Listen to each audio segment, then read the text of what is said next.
সবুজে ঘেরা এক শান্ত বনে থাকত ছোট্ট এক কচ্ছপ নামে টুকু। ধীর হলেও ছিল খুব বুদ্ধিমান আর শান্ত স্বভাবের। কিন্তু বনের অন্য প্রাণীরা তাকে নিয়ে হাসত।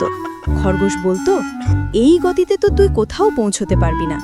একদিন টুকু ঠিক করল নদীর ওপারে যাবে, নতুন জায়গা দেখবে। সবাই হাসলেও টুকু ধৈর্য ধরে সাঁতার অনুশীলন করতে লাগলো। হঠাৎ একদিন আকাশ কালো হয়ে এলো। প্রবল বৃষ্টি আর ভয়াবহ বন্যায় পুরো বন ভেসে যেতে লাগলো। প্রাণীরা আতঙ্কে ছুটোছুটি করছে, কিন্তু টুকু মাথা ঠান্ডা রাখল। সে নদীর স্রোত আর নিরাপদ পথ চিনত। টুকু চিৎকার করে বলল, এদিকে এসো, আমি পথ দেখাচ্ছি। প্রাণীরা তাকে অনুসরণ করল। টুকু সামনে দিয়ে সাঁতরে নিরাপদ জায়গা চিনিয়ে দিল। সবাই ধীরে ধীরে উঁচু স্থানে পৌঁছে গেল।